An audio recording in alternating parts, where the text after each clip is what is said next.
প্রচণ্ড রোদে মরুভূমির ভেতর দিয়ে একটি বাস ছুটে চলছিল। গরমে বিরক্ত এক নারী হঠাৎ জানালা দিয়ে একটি ডিম বাইরে ছুঁড়ে ফেলে। ডিমটি তপ্ত বালিতে পড়ে গড়াতে গড়াতে অনেক দূর চলে যায়। গড়াতে গড়াতে ডিমটি এসে পড়ে এক ক্ষুধার্ত শিয়ালের সামনে। শিয়াল কিছুক্ষণ তাকিয়ে থাকে, তারপর নাক দিয়ে ডিমটাকে ঠেলে দেয়। ডিমটি আবার গড়াতে শুরু করে। কিছু দূর গিয়ে সেটি একদল উটের পায়ের কাছে পৌঁছায়।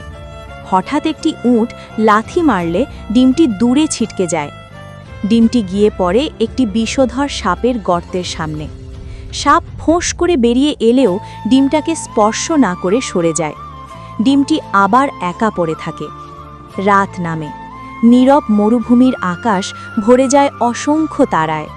সেই অন্ধকারের ভেতর থেকে ধীরে ধীরে এগিয়ে আসে একটি বিশাল সিংহ। সিংহ ডিমটার সামনে থেমে যায়। কিছুক্ষণ তাকিয়ে থেকে সে নিজের বড় থাবা দিয়ে ডিমটাকে আগলে রাখে। দিন যায়, রাত যায়, সিংহ পাহারা দিতে থাকে। এক সকালে ডিমে ফাটল ধরে। ডিম ভেঙে বেরিয়ে আসে এক ছোট্ট মরুভূমির প্রাণী। সিংহ নীরবে তাকিয়ে থাকে। কিন্তু হঠাৎ সেই ছোট প্রাণীটি হারিয়ে যায়।